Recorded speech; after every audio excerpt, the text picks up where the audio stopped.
اچھا مجھے یہ بتائیں, ارشد شریف, اب ہم رجیم چینج پہ آ جاتے ہیں. ارشد شریف رجیم چینج کی رات عمران خان کے ساتھ تھے, پی ایم ہاؤس میں تھے.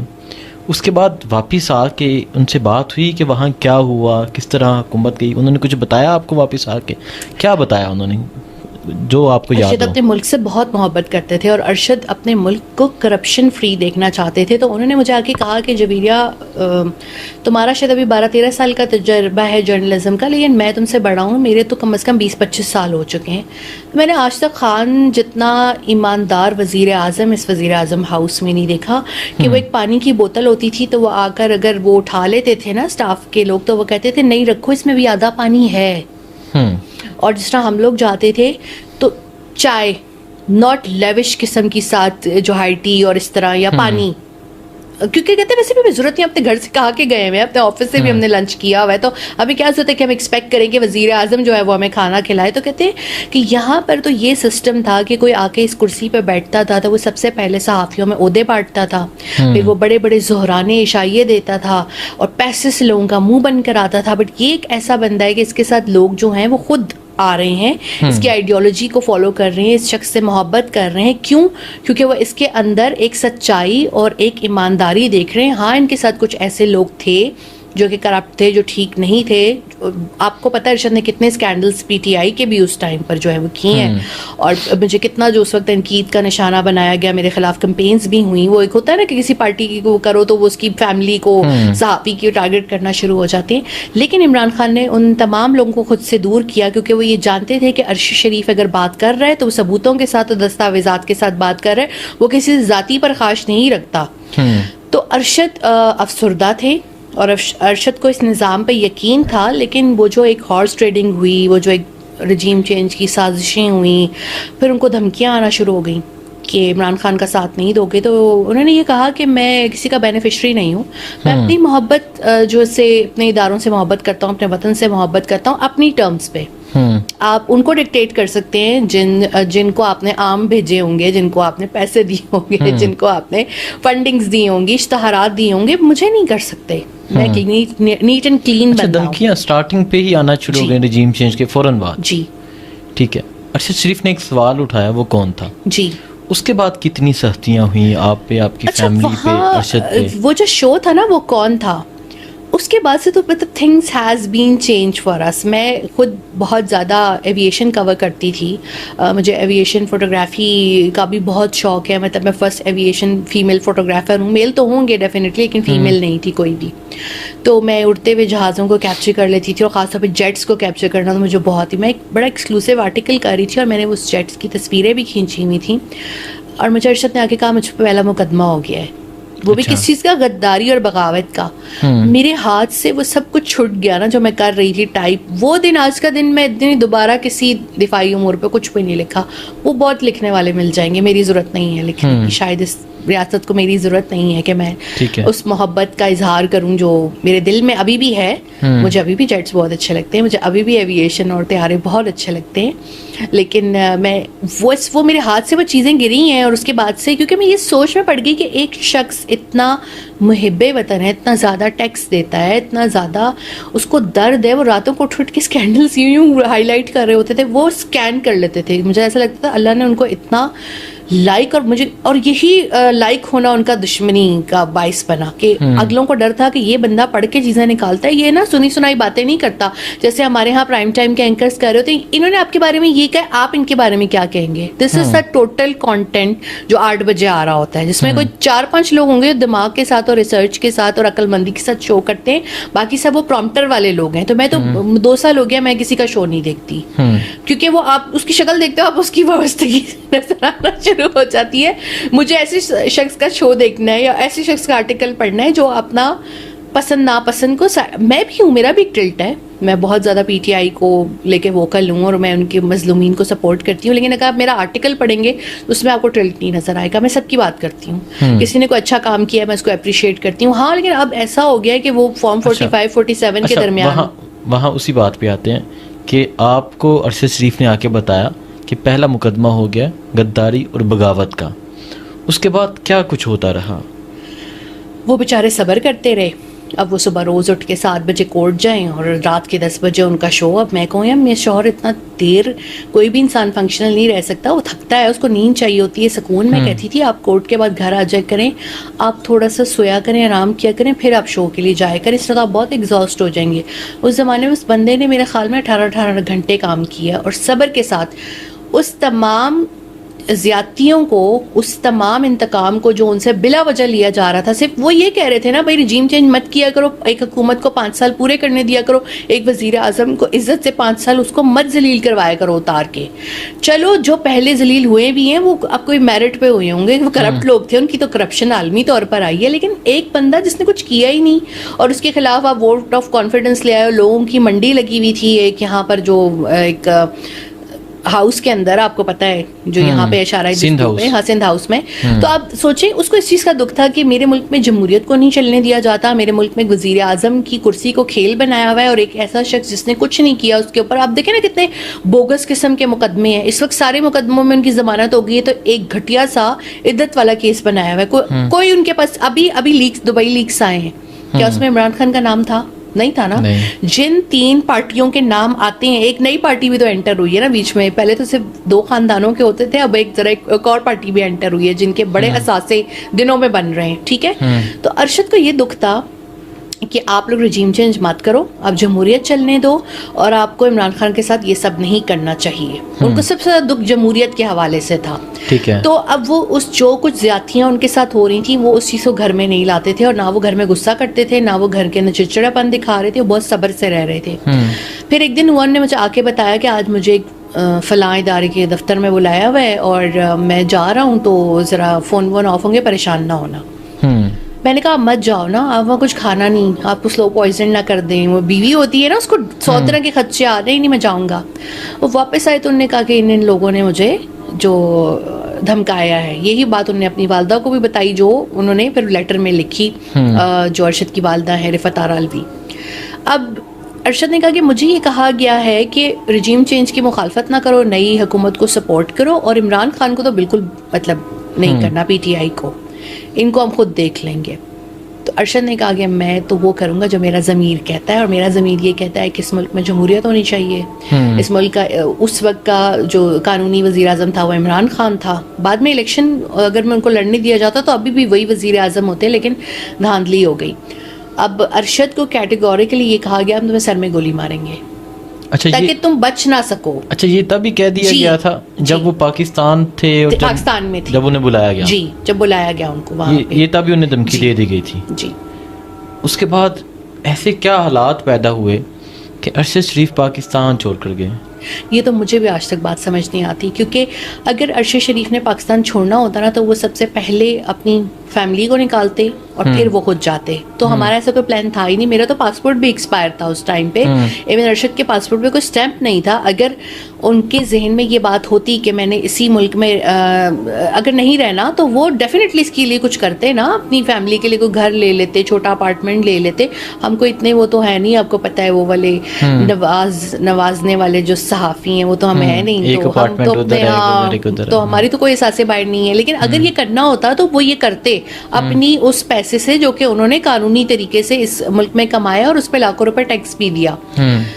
ان کا ایسا کوئی ارادہ نہیں تھا. وہ گھر سے صبح نکلیں, ایک نارمل دن کا آغاز تھا. میں میں کوارنٹین سے اٹھی تھی تو مجھ سے سیڑھیاں نہیں چڑھی جاتی تھیں, اور مجھے بہت سانس میں تکلیف تھی, اور میں بہت شدید علیل تھی, میں زیادہ بستر پہ ہوتی تھی.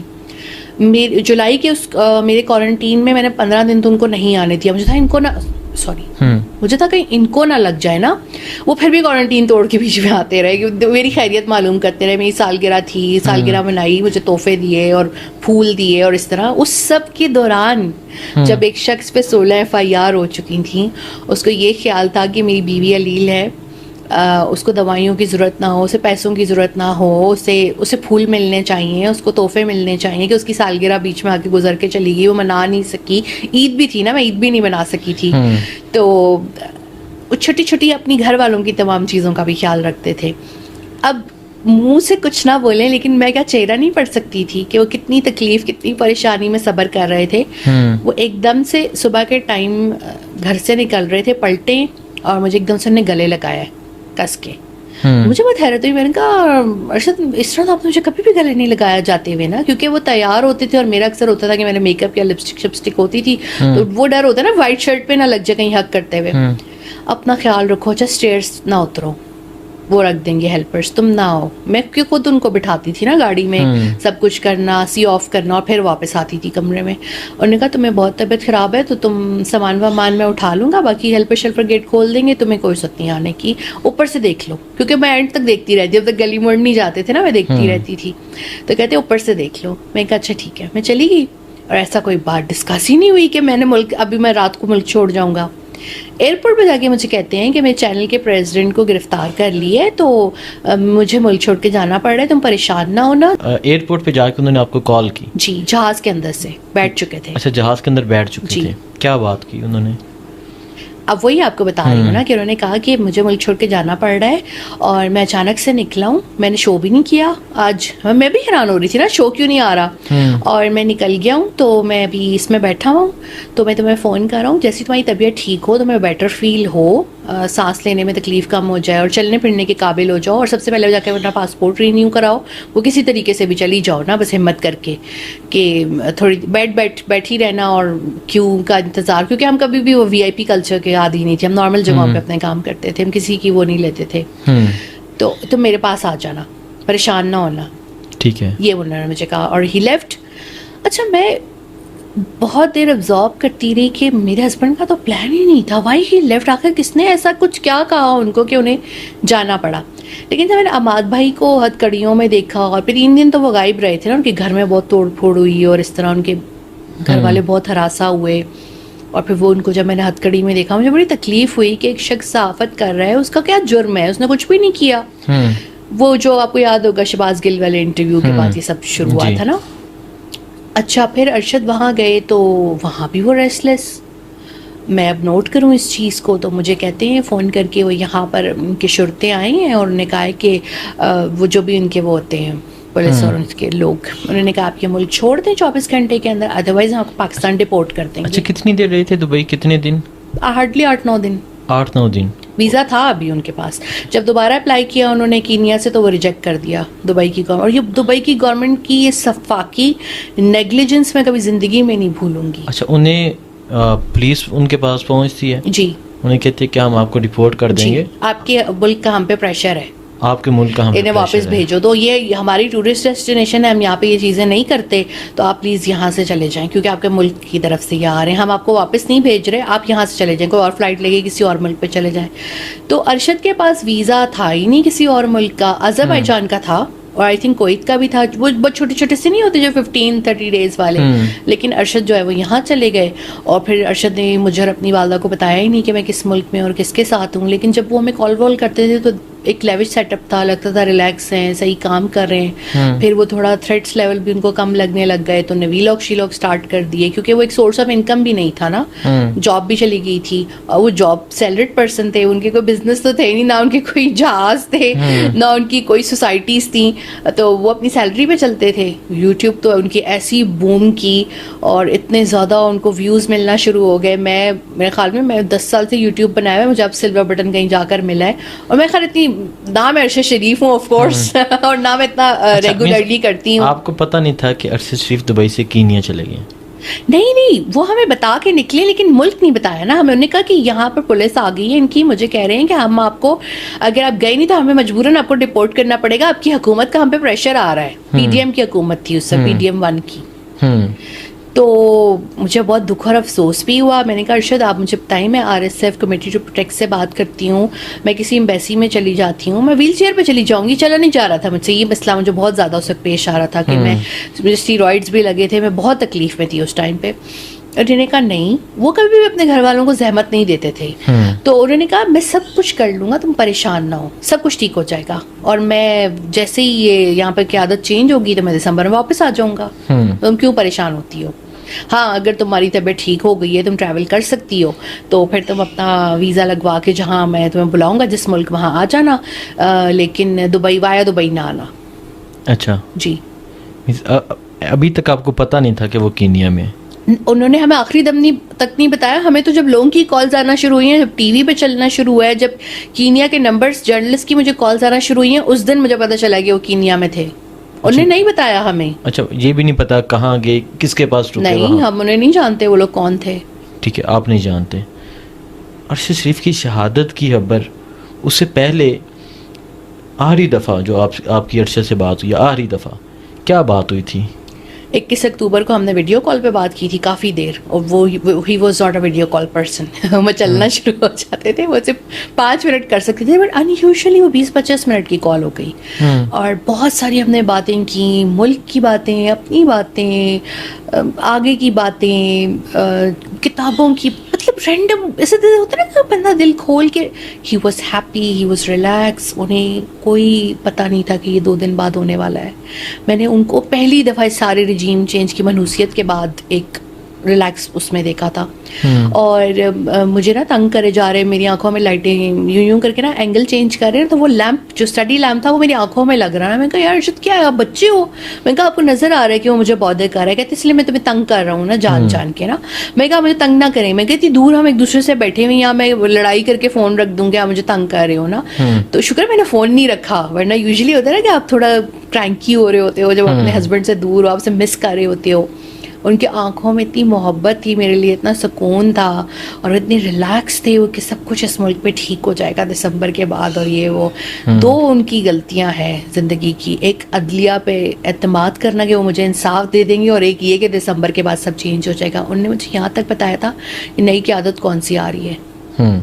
وہ اتنے باخبر صحافی تھے, اور یہ ساری باتیں کرتے رہے, یہ اس طرح ہے, تم دیکھنا ابھی لانگ مارچ شروع ہوگا تو it will be very successful. انہیں یہ نہیں پتا تھا کہ وہ دنیا میں نہیں ہوں گے اس ٹائم پہ.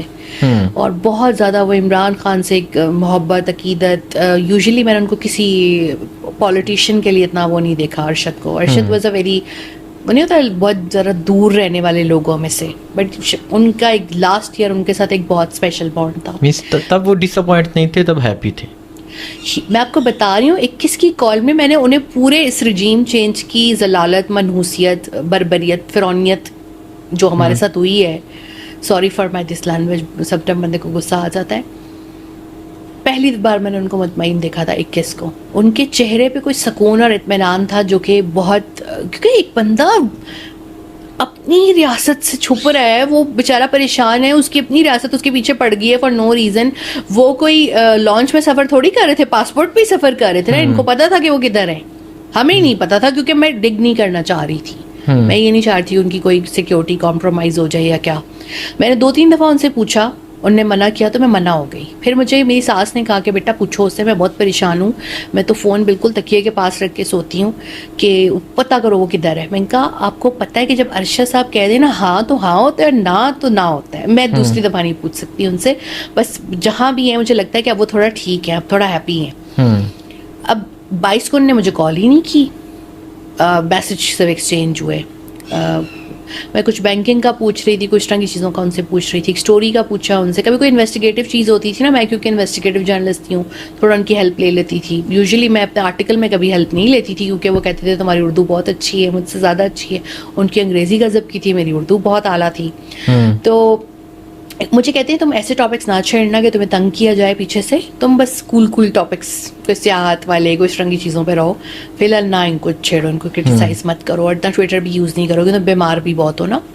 اچھا اب ہوا کیا کہ 23 شروع ہو گیا نا, اب میں تو اس طرح بندہ رونے والا نہیں ہو جاتا, کال نہیں گئی, آنکھوں میں آنسو, پریشانی, بہن سے لڑائی کر لی, پھر اپولوجائز کیا, کھانا کھاتے ہوئے رو رہی, آنسو صاف کر رہی ہوں, نوالا کھا رہی ہوں, آنسو صاف. میری بہن کہتی ہے وٹ ہیپن ٹو یو؟ میں نے کہا ایم سوری, میں نے تم سے بھی لڑائی کی نا.